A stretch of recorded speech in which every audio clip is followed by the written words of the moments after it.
Muy bien, estamos listos para la entrevista. Me acompaña Víctor Velázquez, él es especialista del Instituto Peruano de Derecho Electoral. Víctor, ¿qué tal? Bienvenido.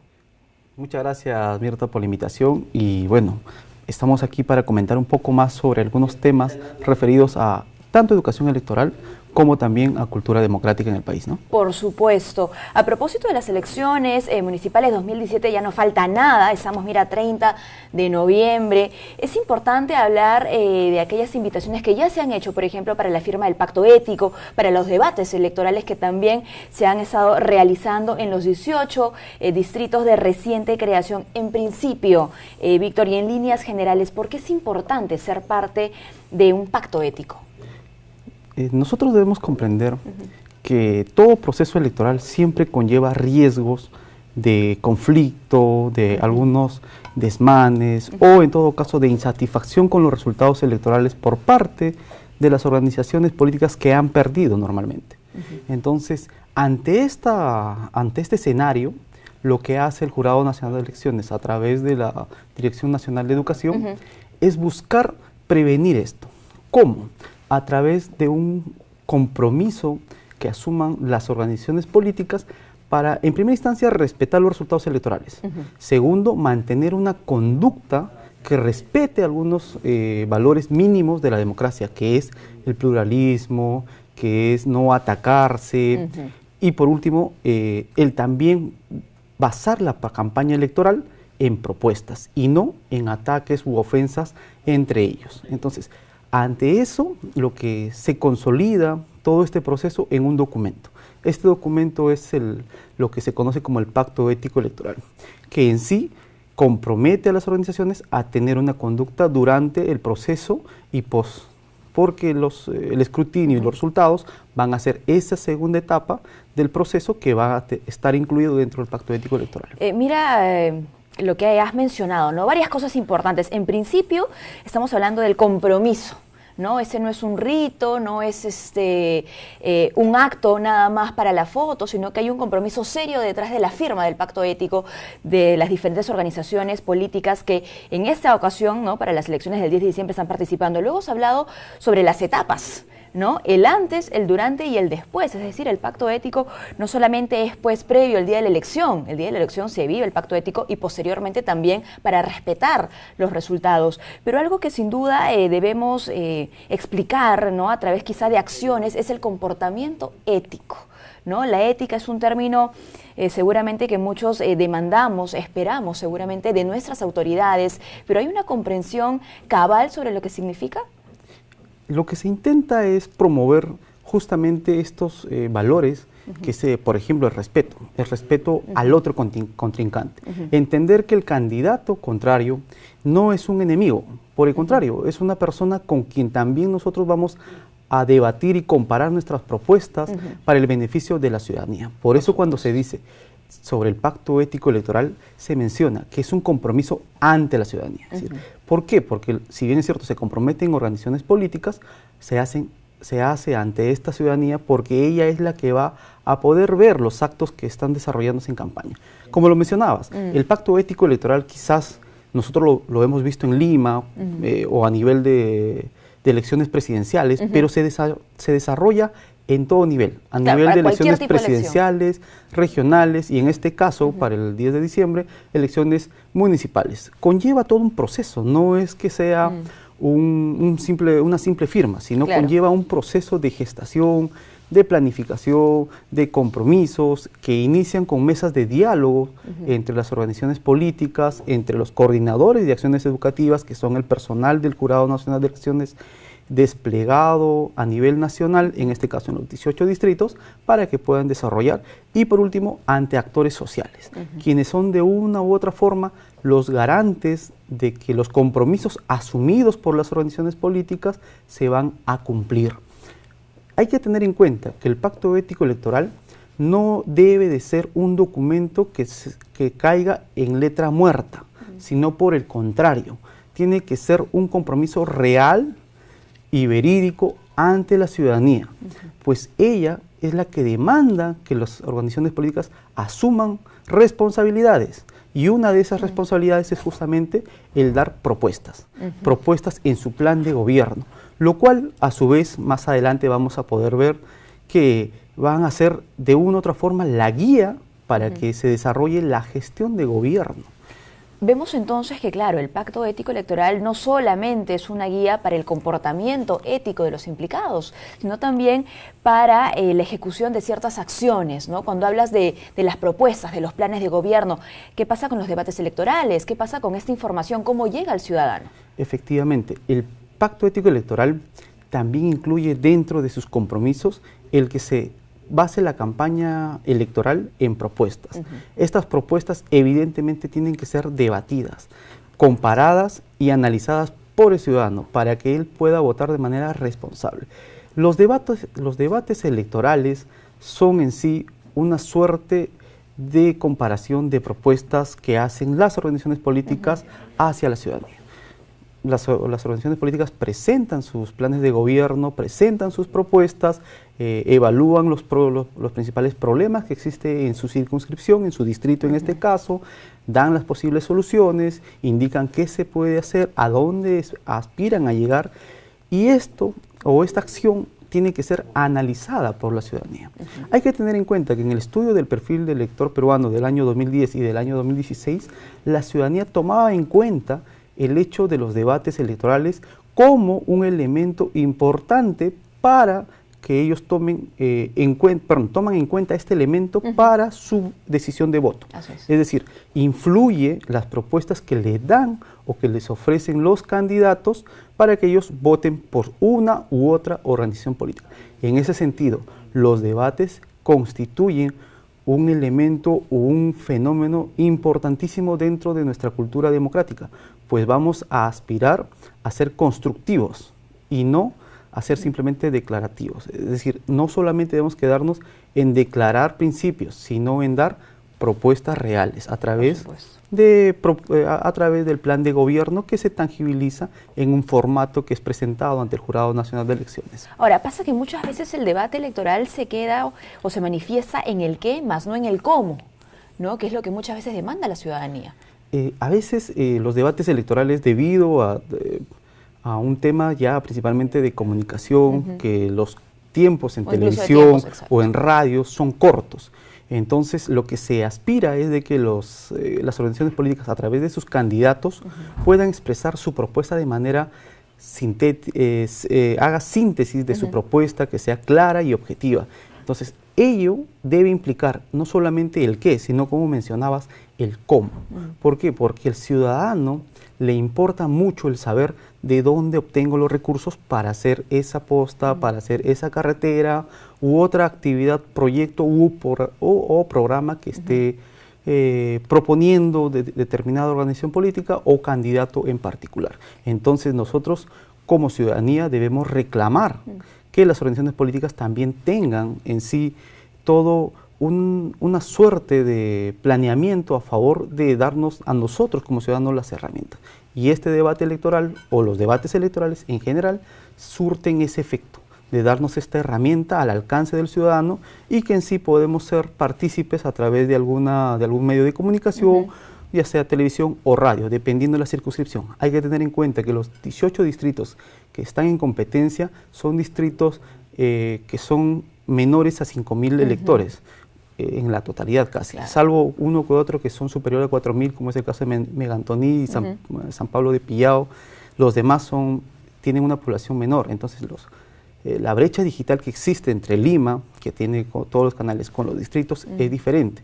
Por ende, lo que hace la Dirección de Educación es planificar algunas estrategias para que las propuestas le lleguen a la ciudadanía, a través de rotafolios, a través de otros elementos, pero sin perder la esencia del debate electoral, sin perder la esencia del pacto ético, que es brindar la información al ciudadano para que pueda emitir un voto informado y responsable. Y ahí justo quería ir, ¿no? Hay que comprender que todas estas acciones y tanto el compromiso, ¿no?, de los actores políticos involucrados y del Jurado Nacional de Elecciones a través de la Dirección de Educación responden a este objetivo, ¿no? Promover el voto informado.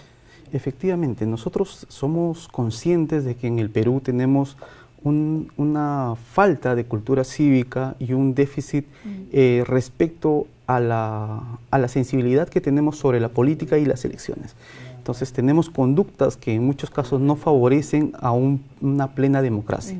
Entonces, ante ello, es necesario que se puedan dar este tipo de acciones, tanto el pacto ético electoral, tanto los debates, como también, por ejemplo, dentro de la Dirección de Educación y dentro del programa Voto Informado se tiene lo que es el pacto social, que es una suerte de alianzas estratégicas que se hacen con algunas entidades u organizaciones de la sociedad para que ellos también puedan transmitir la información al ciudadano. Es decir, no solamente que quede en la página web o que quede en el papel que se entrega ante el Jurado Nacional de Elecciones, sino que llegue al ciudadano, para que este ciudadano pueda estar informado, pueda saber mínimamente quiénes son sus candidatos y cómo los conozco a través de las hojas de vida, saber qué cosa me proponen a través de su plan de gobierno, es decir, sus propuestas electorales, y por último saber algunos aspectos importantes, por ejemplo, cómo son los procedimientos de votación, cuáles son algunos requisitos mínimos, en todo caso,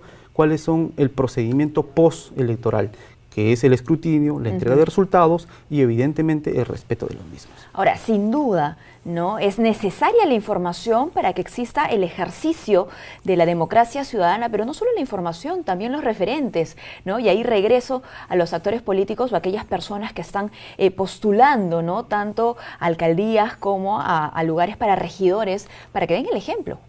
Efectivamente, nosotros somos conscientes de que todas las personas que ingresan a postular algún cargo público tienen que tener en cuenta que sus propuestas tienen que ser realizables. En este sentido, deben de tener todo el marco jurídico como también el marco democrático. Es decir, ¿a qué me refiero cuando es marco jurídico? Respetar las normas. Nosotros tenemos en cuenta de que en procesos electorales rigen algunos reglamentos relacionados a publicidad estatal, propaganda, etcétera. Pero existe otro marco que no está en las leyes, sino es el marco democrático. ¿Cuál es el marco democrático al cual me refiero? Esos valores que están reflejados en el pacto ético electoral. Por ejemplo, el respeto al candidato. Eso no es sancionable en muchos casos en alguna norma, pero sí es transmitible a la ciudadanía, que se da cuenta del accionar de uno u otro candidato hacia el otro.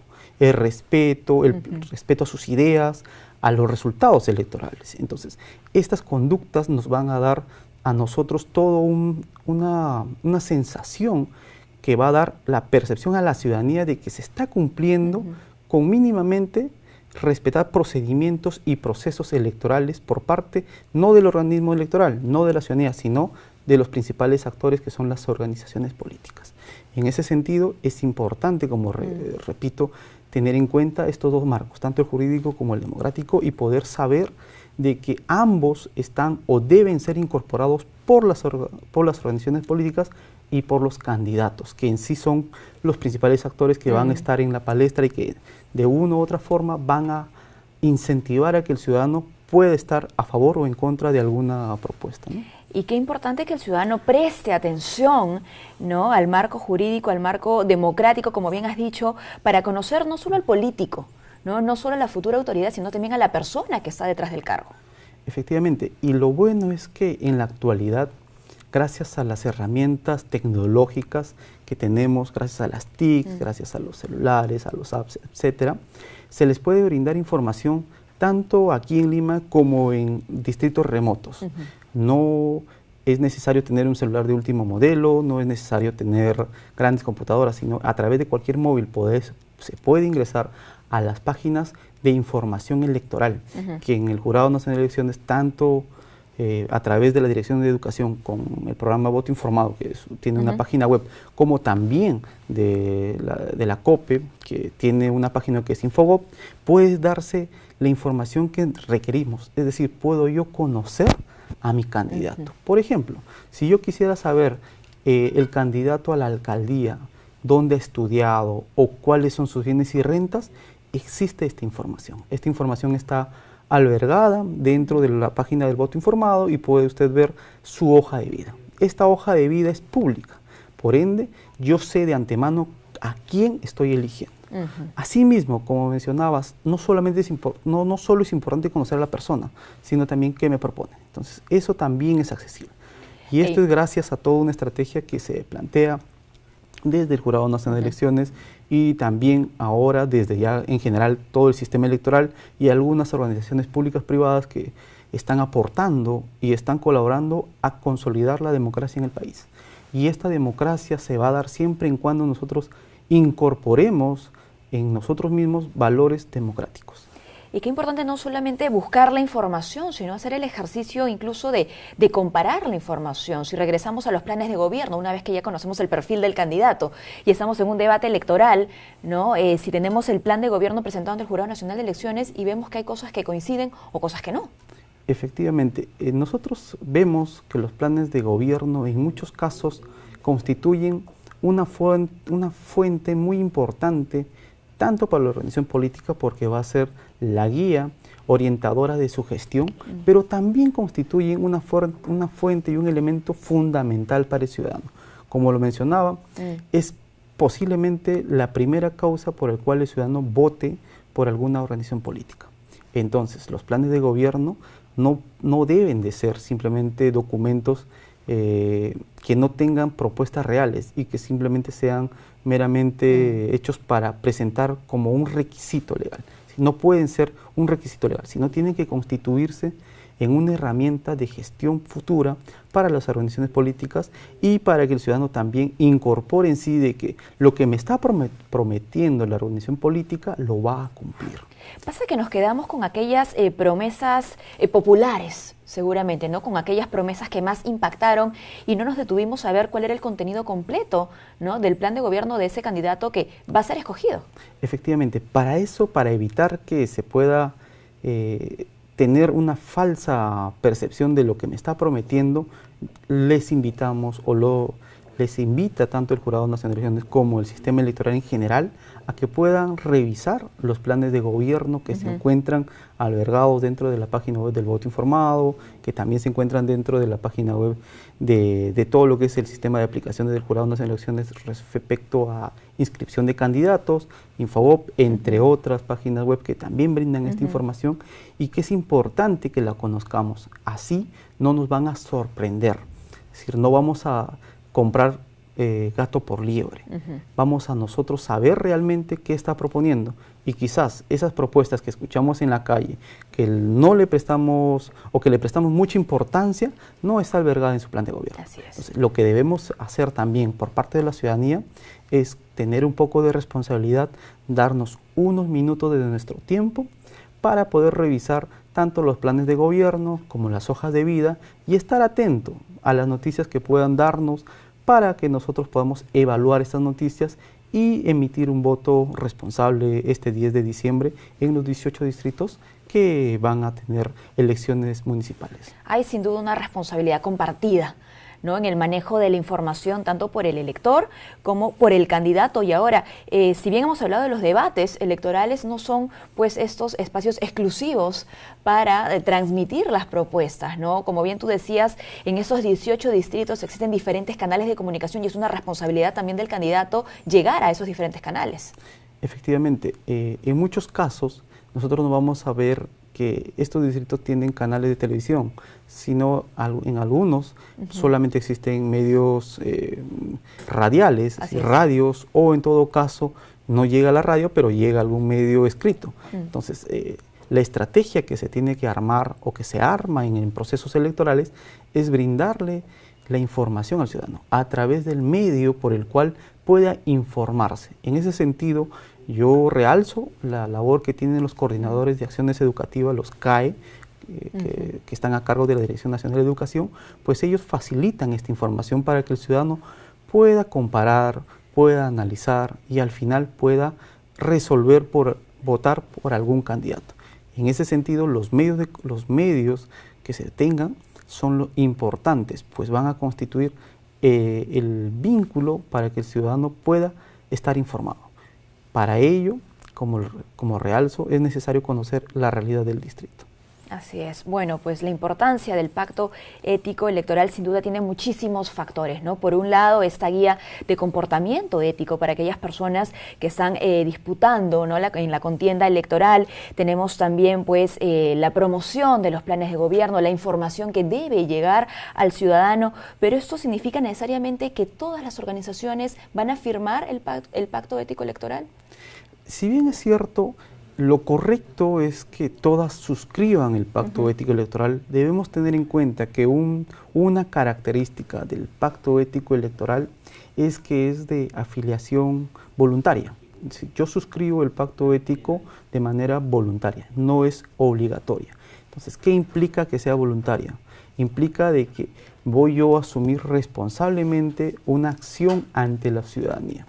Por ello es que en procesos electorales lo que se hace en primera instancia es formar mesas de diálogos, hacer seguimiento, conversaciones, explicarles y hacerle entender a las organizaciones políticas como a los candidatos la importancia que tiene el pacto ético electoral, no solo para ellos, sino para la ciudadanía. Pues la ciudadanía lo que hace es ver a candidatos responsables, ver que sus candidatos se preocupan por mantener una elección alturada, saber de que de una u otra forma van a respetar los resultados, que es importantísimo. No olvidemos que los conflictos electorales normalmente ocurren una vez conocidos los resultados. Así es. Entonces, si es que de antemano yo estoy diciendo o yo no suscribo el pacto ético, de una u otra forma estoy insinuando que posiblemente puedo no respetar los resultados electorales, puedo no respetar al otro contrincante, al otro candidato. En ese sentido, ese es un mensaje muy malo para la ciudadanía. Es un mensaje que no transmite lo que la democracia peruana busca, que es justamente respetar los procesos electorales, respetar sus procedimientos, los resultados y mantener una conducta intachable durante el proceso. Bueno, finalmente habría que mencionar, Víctor, aquellos aliados que hacen posible también la firma, en principio, del pacto ético electoral y el buen desenvolvimiento, ¿no? Del proceso electoral. En sí, un proceso electoral no es exclusivo de los organismos electorales. Es decir, a veces lo vemos y decimos solamente el jurado, claro, el RENIEC y la OMPE son los únicos que participan en el proceso electoral. Y eso a veces es erróneo, pues se involucran muchas organizaciones políticas, sociales, medios de comunicación que de una u otra forma participan y apoyan, así como entidades públicas. Por ejemplo, todo lo que es el ejército, todo lo que es la policía, el brindar la seguridad al proceso, tanto desde el traslado, el repliegue, el despliegue de material, hasta el mismo día de votaciones, es un trabajo integral que busca que el ciudadano pueda sentirse cómodo y que pueda saber que el proceso electoral va a transmitir su voluntad, es decir, el deseo de la ciudadanía de elegir al candidato A o al candidato B va a ser respetado y no va a ser transgredido por nadie, ni por organizaciones políticas, ni por un tercero. Entonces, en ese sentido, las elecciones municipales son eso, son el producto de un trabajo coordinado, consensuado e integral, que no solamente responde a algunas acciones. Si bien es cierto, las acciones educativas que hace el Jurado Nacional de Elecciones, la OMPE, facilitan bastante la información electoral al ciudadano, debemos tener en cuenta que estas son sustentadas y son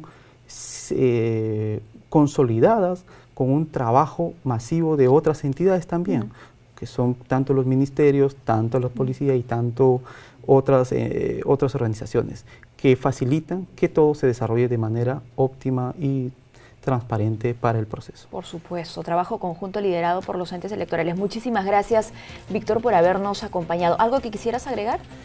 Simplemente invitamos a que este 10 de diciembre los ciudadanos de estos 18 distritos puedan informarse previamente antes de votar y que puedan tener ellos tienen en sus manos las herramientas necesarias para que puedan evaluar tanto a los candidatos a través de sus hojas de vida como los planes de gobierno a través de los portales web. Es accesible, es sencilla, es amigable la información.